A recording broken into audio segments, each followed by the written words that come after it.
Hello दोस्तों, आप सभी का स्वागत है डिजायर एस में। और ये लेक्चर नंबर 8 है टैक्सेशन का, जिसमें हम गुड्स एंड सर्विसेज टैक्स को डिटेल में डिस्कस करने वाले हैं।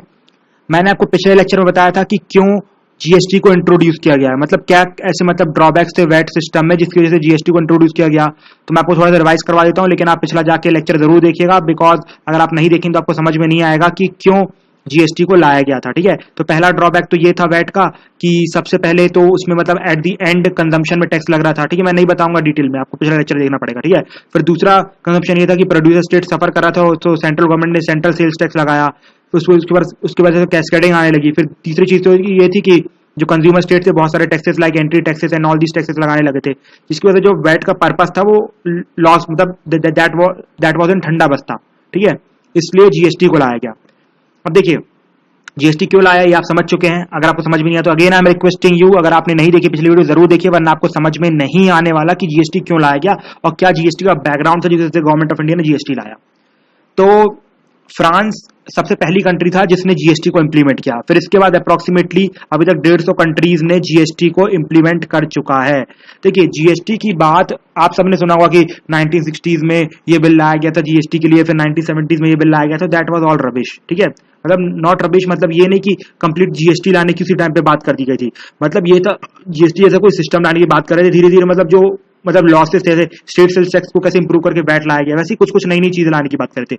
लेकिन जो रियल में जीएसटी का जो वर्ड था, पहली बार जो जीएसटी वर्ड यूज किया गया था वो एक्चुअली विजय केलकर कमेटी मतलब जो टास्क फोर्स थी इसके द्वारा यूज किया गया था। ठीक है, विजय केलकर टास्क फोर्स मतलब उसने बोला था कि गवर्नमेंट ऑफ इंडिया को 2009 या 10 तक ये जीएसटी इंप्लीमेंट कर देना चाहिए। लेकिन आपने देखा कब इंप्लीमेंट हुआ, लास्ट ईयर इंप्लीमेंट हुआ है। ठीक है, तो जब ये विजय केलकर साहब ने बोला कि चलो ठीक है कि अब जीएसटी लाना है, तो गवर्नमेंट ऑफ इंडिया ने भी बोला चलो ठीक है अब एक कमेटी बना देते हैं, जीएसटी कैसे काम करेगी एंड ऑल दीस थिंग कैसे इंप्लीमेंट किया जा सकता है। तो स्टेट फाइनेंस मिनिस्टर के अंदर एक कमेटी बना दी गई। ठीक है, और उस कमेटी ने क्या जो भी रिकमेंडेशन थी उसे मतलब एक बिल में बनाया गया। ठीक है, एक बिल बनाया गया और पार्लियामेंट में रखा गया, जीएसटी बिल के नाम पे पार्लियामेंट में रखा गया। लेकिन आप सब जानते हैं कि मतलब that was a very big thing, मतलब that was 115th constitutional amendment. जब पहली बार मतलब जीएसटी रखा गया था ये स्टेट फाइनेंस मिनिस्टर कमेटी के रिकमेंडेशन के बाद, तो वो जो जीएसटी था वो 115वां कॉन्स्टिट्यूशनल अमेंडमेंट बिल था। अब देखिए उस टाइम पे पास इसलिए नहीं हो पाया बिकॉज आप सब जानते हैं कि सेंट्रल गवर्नमेंट काफी कमजोर पड़ गई थी उस टाइम पे, और साथ ही साथ मतलब स्टेट की रेटिफिकेशन भी बहुत जरूरी थी। पॉलिटिकल एंगल में नहीं पढ़ाने वाला। ठीक है, स्टेट रेटिफिकेशन आप सब जानते हैं ना कि मतलब 2/3 ऑफ द मेजोरिटी चाहिए पार्लियामेंट की, साथ ही साथ स्टेट मतलब 50% ऑफ द स्टेट को एग्री करना पड़ेगा कि हाँ जीएसटी इंप्लीमेंट करना है। ठीक है, तो आप सब जानते हैं that was a big thing, इसलिए स्टेट रेडी नहीं हुए और फाइनली बिग जो बिल था लैप्स कर गया। इसके बाद आप सब जानते हैं कि फिर हमारे पास न्यू गवर्नमेंट आती है, एनडीए गवर्नमेंट आती है, फिर वो 102nd अमेंडमेंट बिल आती है। ठीक है, और फिर फाइनली उसको बहुत मेहनत से हमारे मोदी जी थोड़ा मतलब हाथ जोड़ जोड़ के पास करवाते हैं और GST finally 101st amendment act बन के हमारे सामने आ जाता है। ये सब समझ रहे हैं ना कि बिल मतलब 102nd है और ये अमेंडमेंट एक्ट 101st है। ठीक है, ये सब polity angle, that is not a part of economy. ठीक है, ये दिस यू शुड अंडरस्टैंड। तो फाइनली कुछ ऐसा पॉलिटिकल एंगल करके जीएसटी को फाइनली इंडिया में इंट्रोड्यूस किया गया। अब जीएसटी के इंट्रोड मतलब ऑब्जेक्टिव्स क्या थे, देखो सबसे पहला जीएसटी का इंट्रोडक्शन तो ये था कि सबसे इससे पहले समझो जीएसटी क्या था। मतलब जीएसटी है क्या, जीएसटी ये है मतलब कि जितने भी इनडायरेक्ट टैक्सेस हैं, भले वो सेंट्रल गवर्नमेंट के हो या फिर स्टेट गवर्नमेंट के हो, उसको एक टैक्स में रख दिया जाएगा जिसका नाम होगा जीएसटी। ठीक है, मतलब सिर्फ और सिर्फ एक ही टैक्स वसूला जाएगा जिसका नाम होगा जीएसटी। ठीक है, याद रखिएगा ये जीएसटी है। समझ गए ना जीएसटी क्या है, फाइन। अब इसके बाद हम आगे मूव करते हैं, समझते हैं कि जीएसटी के मतलब जीएसटी को लाने के ऑब्जेक्टिव्स क्या थे। तो आप समझ जाते हैं ड्रॉबैक्स थे, जो ड्रॉबैक्स थे वैट के वही ऑब्जेक्टिव बन जाएंगे। पहला तो ये कि जितने भी इतने सारे टैक्सेस चल रहे थे like entry tax, central sales tax, ये टैक्स, फलाना टैक्स, वो टैक्स, उन सबको एक ही टैक्स में बनाना, मतलब जो हमारा पूरा मार्केट है उसे यूनिफॉर्म कर देना, मतलब one single tax one single nation.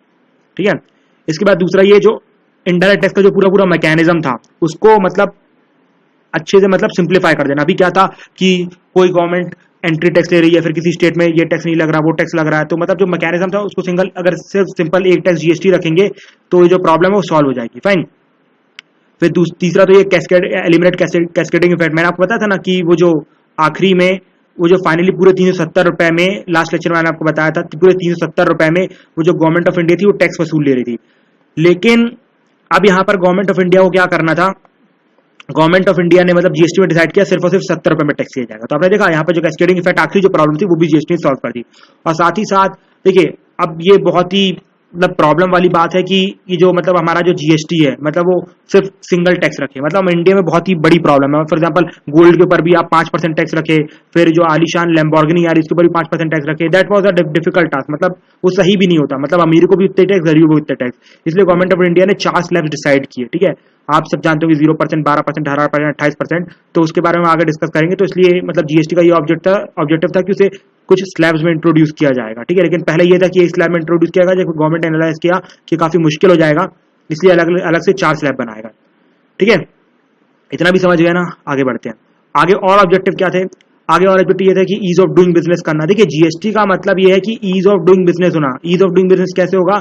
जब यहाँ पर आपको सिंगल ही टैक्स भरना पड़ेगा, मतलब और भी बकवास के टैक्स नहीं भरने पड़ेंगे, तो गवर्नमेंट खुश रहेगी कि मतलब जो भी इन्वेस्टर आ रहा है वो बोल रहा है कैसा है यार इंडिया में, एक तो सेंट्रल सेल्स टैक्स भरो, एक्साइज ड्यूटी भरो, फिर ऊपर से एंट्री टैक्स भरो, मतलब हमारा तो पैसा लूटे ही जा रहा है और मतलब जो बोल रहे थे वो हो नहीं रहा। लेकिन जब जीएसटी भरना पड़ेगा सीधा एक टैक्स भर दो, खत्म, ठीक है। और ऊपर से देखो जीएसटी आने से जो चीजें थी वो भी सस्ती हो जाएंगी, क्योंकि कैसे सस्ती हो जाएंगी? पहले आखिरी 370 रुपए में, कंप्लीट याद रखिए पिछले एग्जाम्पल में 370 रुपए में टैक्स लग रहा था, लेकिन अब कितने में लग रहा है? सिर्फ और सिर्फ 70 रुपए में टैक्स लग रहा है आखिरी वाले। तो चीजें सस्ती हो जाएंगी, तो मतलब जो कंपनीज भी बोलेंगी चलो इंडिया में चीजें सस्ती होती है, जल्दी बिकती है, तो वहां कंपनी लगाई जाए, ठीक है। तो इससे ईज ऑफ डूइंग बिजनेस भी होगा।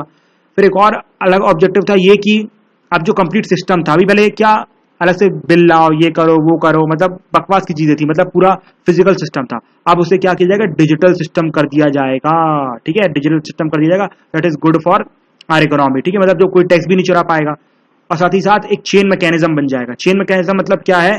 चेन मैकेनिज्म मतलब ये कि अगर एक ने टैक्स भरा, ठीक है, तो दूसरे को भी टैक्स भरना ही पड़ेगा। वो कैसे भरना पड़ेगा मैं आगे आपको चल के बताऊंगा, ठीक है। तो ये सब ऑब्जेक्टिव थे जीएसटी को लाने के। अब आप समझ गए जीएसटी को लाने के सब ऑब्जेक्टिव थे। आप समझते हैं कि जीएसटी के फीचर्स क्या? जीएसटी इंप्लीमेंट हो गया ना, अब क्या क्या उसमें क्वालिटीज है जीएसटी में, ये देखते हैं।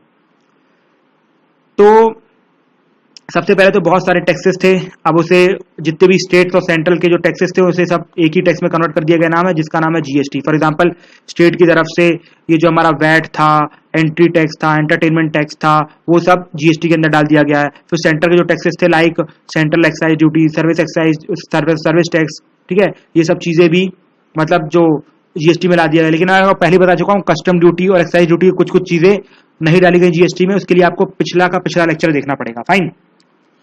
और एक और जो इंपॉर्टेंट चीज है कि अब सिर्फ और सिर्फ कंजम्पशन में अवेलेबल है, ठीक है। मतलब यही याद रखिएगा भाई अपना, मतलब पूरा सिर्फ 70 रुपए में लेंगे, वो पूरे 370 रुपए में नहीं लेंगे, ठीक है। ये भी इसका एक और अच्छा इंपॉर्टेंट फीचर है जीएसटी का, मतलब हमें चीजें सस्ती होंगी, ठीक है। अब चीजें सस्ती क्यों नहीं हो रही वो भी मैं आपको आगे चल के बताऊंगा। और ऊपर से मैंने आपको बताया कि 4 स्लैब्स रखी गई हैं। 4 स्लैब्स क्यों रखी गई हैं? जस्ट बिकॉज की गोल्ड पे और लैम्बोर्गिनी में बिल्कुल हम वो वाला टैक्स नहीं रखते हैं, इसलिए जो भी चीजें लग्जरी वाली है उनको 28% वाले स्लैब में रखा गया। लेकिन जो चीजें गरीब लोग यूज करते हैं उन्हें 5%, 12%, 18% में रखा गया। लेकिन जो भी बड़े बड़े यूज करते हैं उन्हें 28% में रखा गया, ठीक है। So this is also good. तो आप समझ गए कि क्या क्या फीचर्स थे जीएसटी के और कैसे मतलब जो भी प्रॉब्लम्स थी वो जीएसटी ने हटा दी, मतलब सिर्फ सिंपल टैक्स, सिंगल टैक्स लगता है और कंजम्पशन वाली जो वैट की प्रॉब्लम थी वो भी सॉल्व कर दी। लेकिन एक इश्यू आ रहा था स्टेट का, ठीक है, जिसमें स्टेट बोल रहे थे कि स्टेट रेडी नहीं थे। क्यों स्टेट रेडी नहीं थे? स्टेट रेडी इसलिए नहीं थे क्योंकि उन्हें मतलब रेवेन्यू लॉस होना था, ठीक है। उन्हें रेवेन्यू लॉस होना था, क्योंकि क्यों रेवेन्यू लॉस होना था? क्योंकि स्टेट सेल्स टैक्स में क्या रहता था कि कुछ स्टेट हैवी टैक्सेस लगाते थे तो उन्हें अच्छा रेवेन्यू हासिल हो जाता था। लेकिन अब जीएसटी में तो कुछ कुछ चीजों को सस्ता कर दिया गया, तो अब उन्हें उतना मतलब रेवेन्यू हासिल नहीं होगा। तो स्टेट बोल रहे थे सर जो हमें लॉस होगा वो कहां से भरोगे भैया? तो हमारे सबसे पहले स्टेट जो ममता बनर्जी लोग थे, सब जानते हैं, यही लोग सजेस्ट करेंगे, तो उन्होंने एक सजेस्ट किया था मॉडल जिसका नाम था रेवेन्यू न्यूट्रल रेट मॉडल। इसमें क्या रहेगा? इसमें मतलब कुछ उस तरीके से टैक्स लिया जाएगा कि ना ही स्टेट को लॉस हो ना ही सेंट्रल गवर्नमेंट को लॉस हो। अब किस तरीके से टैक्स लिया जाएगा ये आपको जानने की जरूरत नहीं है, इसलिए बिकॉज जो प्रपोजल था इसको हटा दिया गया था, उसकी जगह सेंट्रल गवर्नमेंट ने नया प्रपोजल रखा। ये प्रपोजल ये था कि शुरू के 5 साल तक जो भी स्टेट को लॉस होगा उसका 100% कंपनसेशन कौन करेगा? कौन करेगा भैया? सेंटर ही करेगी, और कौन करेगा, ठीक है। तो 100% का जो कंपनसेशन है वो सेंटर के द्वारा किया जाएगा, लेकिन सिर्फ और सिर्फ 5 साल तक, और 5 साल के बाद आप अपने जिम्मेदार हैं, ठीक है। इसलिए अब देखिए, अब जो कंपनसेशन करना था, अब उस कंपनसेशन को करने के लिए पैसा भी तो कहीं से आना चाहिए। वैसा थोड़ी ना सेंट्रल गवर्नमेंट अपने जेब से लगाएगी। सेंट्रल गवर्नमेंट अपने जेब से लगाएगी तो उसका फिस्कल डेफिसिट बढ़ जाएगा, तो सेंट्रल गवर्नमेंट वो नहीं चाहती। इसलिए गवर्नमेंट ऑफ इंडिया ने क्या किया, जो भी सिन और लग्जरियस चीजें थी उसके ऊपर ना अलग से जीएसटी सेस लगा दिया, ठीक है, जीएसटी सेस लगा दिया। जैसे फॉर एग्जांपल मान लैम्बोर्गिनी में अलग से ऊपर टैक्स तो लगना था जीएसटी, ऊपर से उसके ऊपर एक और सेस लगा दिया। आप याद करिए लेक्चर नंबर 1 में मैंने आपको बताया था सेस क्यों लगाया जाता है, ऑल दीस थिंग्स। अगर आपको याद नहीं आ रहा तो वहां पर जाके देख सकते हैं, ठीक है। इसके बाद ये जो इशू जो स्टेट का था वो सॉल्व हो गया। इसके बाद देखिए अब जो जीएसटी के अंदर ना 3 टाइप के टैक्सेस रखे गए। पहला आता है सीजीएसटी मतलब सेंट्रल जीएसटी, दूसरा आता है स्टेट जीएसटी मतलब फॉर एग्जांपल आप कहीं पर भी चीजें खरीदे तो उसमें आपको 2 चीजें दिखाई देंगी, पहली रहेगी सीजीएसटी, दूसरी रहेगी एसजीएसटी, ठीक है। मान लीजिए एमपी में आप चीजें खरीद रहे हैं, अब जो भी सेंटर का पार्ट है वो सेंटर ले जाएगी और जो भी स्टेट का पार्ट है वो स्टेट ले जाएगी। और देखो मैंने याद है आपको बताया था कि जो प्रोड्यूसर स्टेट वाले को लॉस हो रहा था जिसकी वजह से गवर्नमेंट ऑफ इंडिया ने सेंट्रल सेल्स टैक्स लगाया था। अगर आपको याद नहीं है तो पिछला लेक्चर देखिए, ठीक है। जो सेंट्रल सेल्स टैक्स लगाया था वहां पर गवर्नमेंट ऑफ इंडिया ने क्यों लगाया था, बिकॉज जो प्रोड्यूसर स्टेट था for example in that case Gujarat को लॉस हो रहा था, उसने नैनो कार बनाई तो उससे भी तो टैक्स मिलना चाहिए, लेकिन पूरा टैक्स किसको मिल रहा था, मध्य प्रदेश को, बिकॉज मध्य प्रदेश में बिक रही थी। तो यहाँ पर क्या किया जाएगा, जो नैनो कार बिकेगी उसमें जो स्टेट का मतलब मध्य प्रदेश का पार्ट रहेगा, आधा पार्ट मध्य प्रदेश को दिया जाएगा और आधा पार्ट क्या करेगी जो सेंट्रल जीएसटी में ले लेगी, और वो आधा पार्ट किसको दे देगी, हमारे गुजरात स्टेट को। तो आपने देखा ये जो सेंट्रल मतलब ये सीजीएसटी और एसजीएसटी ये सारी जो प्रॉब्लम थी वो भी हमारे किसने सॉल्व कर दी, जीएसटी ने। अब उसमें देखिए ये तो स्टेट के लिए ठीक है कि स्टेट है तो एसजीएसटी लगेगा, लेकिन जो यूनियन टेरिटरी में क्या लगेगा, यूनियन टेरिटरी में एसजीएसटी के लगेगा यूटी जीएसटी, ठीक है। क्या लगेगा, यूटी जीएसटी, मतलब सिंपल समझिए एस को मतलब यू से रिप्लेस कर देंगे because that is a union territory. अब क्या है, मैंने कई बार सुना जब हम लोग यूजुअली जब डोमिनोज और कहीं पर जाते थे तो उसमें सीजीएसटी लिखा रहता था, एसजीएसटी लिखा रहता था, लेकिन उसके नीचे आईजीएसटी भी लिखा रहता था। तो मेरे फ्रेंड्स लोग बोलते थे यार गवर्नमेंट कैसा कर रही है, सेंट्रल गवर्नमेंट टैक्स भी ले रही है, स्टेट गवर्नमेंट टैक्स भी ले रही है, ऊपर से आईजीएसटी नया टैक्स लगा लिया। देखो ये आईजीएसटी एक नया टैक्स नहीं है।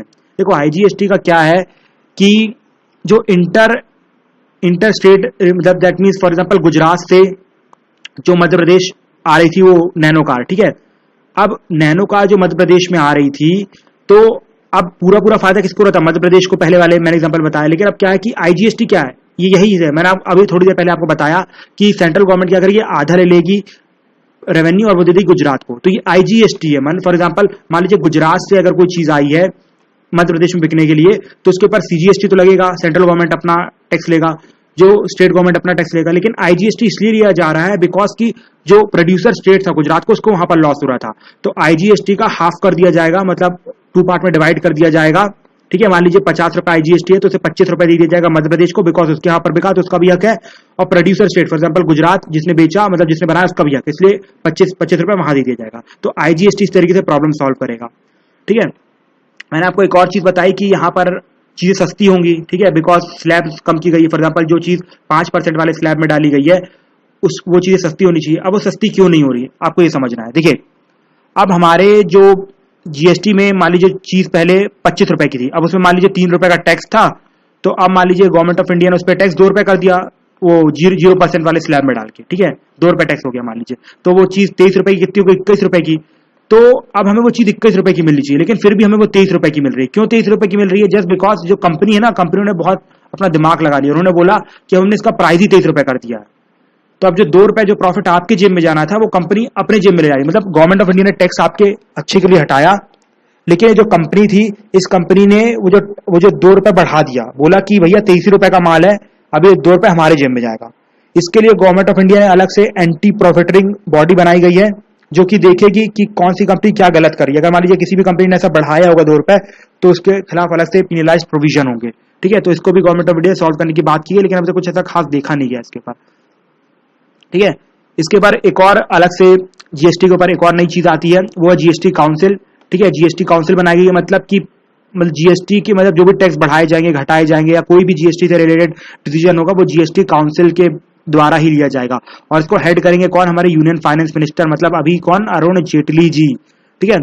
और दूसरे मेंबर्स कौन कौन होंगे, देखिए मिनिस्ट्री मतलब देखो दूसरे जो मेंबर होंगे वो फाइनेंस मिनिस्ट्री का जो स्टेट मिनिस्टर होता है, आपको पता है ना कि जो मिनिस्ट्री रहती है, मिनिस्ट्री के ऊपर एक रहता है अपना कैबिनेट मिनिस्टर, फिर उसके नीचे रहता है स्टेट मिनिस्टर, फिर उसके नीचे रहता है डेप्यूटी मिनिस्टर, ठीक है। तो जो कैबिनेट मिनिस्टर है वो रियल मतलब फाइनेंस मिनिस्टर है। तो हमारे अरुण जेटली तो पार्ट हो गए अपने जीएसटी काउंसिल के, लेकिन जो स्टेट वाला मिनिस्टर है मिनिस्टर ऑफ फाइनेंस के अंदर वो भी पार्ट होगा, ठीक है। और इसके बाद मतलब जो बाकी स्टेट और यूटीज, मतलब यूटी समझ रहे हो ना, यूनियन टेरिटरीज, वो रिप्रेजेंट करेंगे बाकी के बाकी अपने आप को। कैसे? जो बाकी के फाइनेंस मिनिस्टर भी इसके पार्ट रहेंगे। मतलब कौन कौन पार्ट है जीएसटी काउंसिल का? हमारे अरुण जेटली जी, उनका जो स्टेट मिनिस्टर है वो, और साथ जितने भी फाइनेंस मिनिस्टर है स्टेट, मतलब 29 इंटू 1 फाइनेंस मिनिस्टर, मतलब 29 फाइनेंस मिनिस्टर इसके पार्ट रहेंगे। ठीक है, इतना समझ गए? अब इसके बाद क्या है, मैं बता चुका, कोई भी मॉडिफिकेशन की जाएगी जीएसटी में वो जीएसटी काउंसिल के द्वारा ही की जाएगी। और एक और इंपॉर्टेंट चीज ये है कि सेंटर को 1/3 ऑफ द वोट दिया गया है और स्टेट्स को 2/3 ऑफ द वोट दिया गया। मतलब कि जो स्टेट है, मतलब जब सारे स्टेट मिलेंगे तो कितना वोट हो जाएगा? 2/3। और जब सारे, मतलब जो सेंटर के पास, अकेले के पास 1/3 ऑफ द वोट है। मतलब ये है, तो ना तो कोई, मतलब ना तो सेंटर अकेले डिसीजन ले सकता है, ना ही सारे स्टेट अकेले डिसीजन ले सकते, क्योंकि 75% की रिक्वायरमेंट है। 75% की रिक्वायरमेंट तभी पूरी होगी जब सेंटर भी राजी हो जाए और स्टेट भी राजी हो जाए। समझ सकते हैं कि यहाँ पर अच्छा balance, fine balance of power बनाया गया है। अब यहाँ पर ये कोई मत बोलना कि भैया 2/3 मतलब तो यहाँ पर 75% पूरा होगा स्टेट की तरफ से। आप खुद सोचिए कौन से, मतलब कहाँ से सारे स्टेट रेडी हो जाएंगे, मतलब it is not at all possible. ठीक है, इसलिए कुछ इस तरीके से बनाया गया है कि मतलब ना ही सेंटर इसका फायदा उठा पाए और ना ही स्टेट फायदा उठा पाए। ठीक है, और finally at the end we will discuss some of the positive of GST and some negatives of GST. ठीक है, पॉजिटिव ये मैंने आपको ब्रिंग डाउन द प्राइसेस, अगर स्लैब्स में कम प्राइस में डाला है तो प्राइस कम होगा, लेकिन क्यों प्राइस कम नहीं हो रहा है? जस्ट बिकॉज वो लोग प्रॉफिट बढ़ा दे रहे हैं। दूसरा ये कि देखिए, जैसी चीजें सस्ती होंगी, मतलब सस्ती होंगी, लोग डिमांड करना चालू करेंगे। आपको समझ में नहीं आएगा यहाँ पर डिमांड और प्रोडक्शन वाला, तो आपने इन्फ्लेशन वाला चैप्टर नहीं देखा। ठीक है, तो लोगों ने क्या किया, अब जैसे ही मतलब प्राइस कम होंगे तो लोग ज्यादा खरीदना चालू करेंगे। लोग ज्यादा खरीदेंगे तो मुकेश अंबानी साहब ज्यादा फैक्ट्री लगा के बहुत ज्यादा प्रोड्यूस करेंगे, प्रोडक्शन ज्यादा होगा, मतलब जीडीपी ज्यादा होगा। ठीक है, ऑटोमेटिकली जीडीपी बढ़ेगी, मतलब ग्रोथ बढ़ेगी। ठीक है, साथ ही साथ एक्सपोर्ट्स भी बढ़ेगा। एक्सपोर्ट्स क्यों बढ़ेगा? जस्ट बिकॉज की जब चीजें ज्यादा एक्सेस में प्रोड्यूस होंगी तो हम बाहर भी भेजेंगे। अभी तो हम बाहर इसलिए नहीं भेज पाते बिकॉज हमारे पास चीजें एक्सेस में प्रोड्यूस ही नहीं हो पाता, हमारे इंडिया में सारी चीजें कंज्यूम हो जाती है। जब एक्सेस में होंगी तो हम बाहर भी भेजेंगे।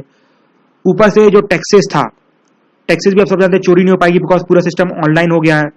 ठीक है, ई फाइलिंग हो गई, इजी हो गया, मतलब कंप्लीट ऑनलाइन सिस्टम हो, जिससे कि मतलब चीजें भी सस्ती हो गई है, मतलब इवेजन भी नहीं हो पाएगा टैक्स का, और साथ ही साथ अब बहुत ही सस्ता हो गया चीजें। अब देखिए, कुछ बहुत सारे लॉसेस भी हो, लेकिन जो लॉसेस है ना वो बहुत शॉर्ट टर्म लॉसेस है। शॉर्ट टर्म लॉसेस कैसे हैं? जैसे कि सबसे पहला शॉर्ट टर्म लॉसेस ये है कि एकदम से जब प्राइसेस कम होंगे तो एकदम से मुकेश अंबानी तो फैक्ट्री लगा नहीं पाएंगे, इसके लिए कुछ टाइम लगेगा। तो उस टाइम के लिए क्या होगा, इन्फ्लेशन बढ़ जाएगा। अगर आपको समझ में नहीं आता तो आपने इन्फ्लेशन चैप्टर नहीं देखा है, तो आपको इन्फ्लेशन का चैप्टर देखना पड़ेगा, इसके बाद ही आपको समझ में आएगा। फिर दूसरा ये कि बहुत सारी चीजें अभी भी जीएसटी से बाहर है, लेकिन आप सब जानते हैं कि जैसे स्टेट 5 साल के बाद हो सकता है कि स्टेट, मतलब जो सेंट्रल गवर्नमेंट और स्टेट सब चीज सबको अपने मतलब जीएसटी के अंदर डाल दे, तो ये भी शॉर्ट टर्म प्रॉब्लम है। तीसरी शॉर्ट टर्म प्रॉब्लम ये है कि शिफ्टिंग वाली मैंने आपको बताई ना कि जो मतलब जो 21 रुपए की चीज हो जानी चाहिए थी वो अभी भी 23 रुपए की। क्यों 23 रुपए की? जस्ट बिकॉज वो हमारे जो फैक्ट्रीज थी उन्होंने अपना 2 रुपए प्रॉफिट बढ़ा लिया, मतलब जो प्रॉफिट था वो कंज्यूमर को ट्रांसफर नहीं गया। ठीक है, इसी को बोलते हैं हम जैकअप ऑफ द प्रॉफिट। तो ये भी एक बड़ी प्रॉब्लम है अभी, क्योंकि अभी तक कुछ इसके ऊपर गवर्नमेंट का एक्शन नहीं देखा गया।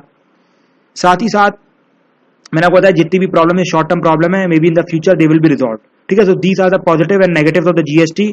आई think you have understood whole of the GST की जीएसटी क्या है, क्यों जीएसटी लाया गया। अगर आपको जीएसटी क्यों लाया गया समझ में नहीं आया, so you have to go with it, just because की मैंने पिछले लेक्चर में डिस्कस कर दिया। साथ ही साथ मैंने जीएसटी का अच्छे से एक्सप्लेन करने की कोशिश की है। ठीक है, इसके बाद हम एक और चीज समझते हैं, रिवर्स चार्ज मैकेनिज्म। ठीक है, ये रिवर्स चार्ज मैकेनिज्म क्या होता है? देखिए, अब मान लीजिए मैं मान लीजिए जीएसटी लग गया, मतलब चालू हो गया है और मैं रजिस्टर्ड हूं जीएसटीएन में, और अब जीएसटीएन में मैं रजिस्टर्ड हूं। अब क्या है कि अब मैं जो भी मतलब जो प्रोडक्ट लूंगा किसी और से तो मुझे उसका बिल लेना पड़ेगा, जिससे कि मुझे जो टैक्स है, जो मतलब जो मेरे पास दोबारा कंप्लीट मेरे पास तो ट्रैकिंग रहेगी ना, तो अब इस ट्रैकिंग को अवॉइड करने के लिए मुझे बिल लेना पड़ेगा। गवर्नमेंट ऑफ इंडिया को दिखाना पड़ेगा कि देखो यार मैंने बिल लिया है तो मुझे मेरा जो इनपुट टैक्स क्रेडिट है वापस कर दो। ठीक है, तो इनपुट टैक्स क्रेडिट आपको वापस चाहिए, उसके लिए आपको मतलब बिल लेना पड़ेगा। मान लीजिए आप किसी ऐसे बंदे से आप प्रोडक्ट खरीद रहे हो, मतलब जो रॉ मटेरियल खरीद रहे हो, मतलब अपना जो प्रोडक्ट खरीद रहे हो जिसके जो बिल नहीं देता है, तो अब आप क्या करोगे? ठीक है, उस टाइम पे तो बड़ी प्रॉब्लम हो जाएगी। तो उन लोगों के लिए भी गवर्नमेंट ऑफ इंडिया ने, मतलब मान लीजिए कौन बिल नहीं देना चाहेगा, मतलब जब सबको जब इनपुट टैक्स क्रेडिट मिल रहा है, जब इतना गवर्नमेंट सर्विलांस करी, तो हर कोई बिल लेना चाहेगा, हर कोई जीएसटी में रजिस्टर होना पाएगा। ठीक है, तो अब क्यों नहीं हो रजिस्टर? बिकॉज वो छोटा बहुत मतलब छोटा मोटा मतलब वर्कर होगा जो थोड़ा बहुत कहीं से मिनरल खरीद के इधर उधर बेच के अपना गुजारा करता है। तो गवर्नमेंट ऑफ इंडिया ने उनको बोला कि आप लोगों को कुछ भी ऐसा मतलब जीएसटी में रजिस्टर होने की जरूरत नहीं है। छोटे मोटे लोग, आप लोग क्या करना, आपका जो टैक्स होगा वो इसको दे देना, मतलब जिसको आप चीजें बेच रहा है उसी को टैक्स भी देना और वो हमें दे देगा, ठीक है। इसी को हम बोलते हैं रिवर्स चार्ज मैकेनिज्म। मतलब ये कि रियल में टैक्स तो इससे लेना था, लेकिन टैक्स किससे लिया जा रहा है, इस बंदे के द्वारा लिया जा रहा है, इसलिए रिवर्स चार्ज मैकेनिज्म, ठीक है। So this is simple and this is the end of the GST lecture and I think you must have understood. मैंने काफी एफर्ट डाले, आप खुद समझ सकते हैं कितनी मेहनत लगती है जीएसटी जैसे टॉपिक, इतने कॉम्प्लिकेटेड टॉपिक को समझाने में, ठीक है। और काफी लोग तो यूट्यूब में छोड़ के रखे हैं जीएसटी को, but I have tried my level best. So we will meet in lecture number 9 and we will be completing our whole of the taxation system. Thank you, have a nice day, friends.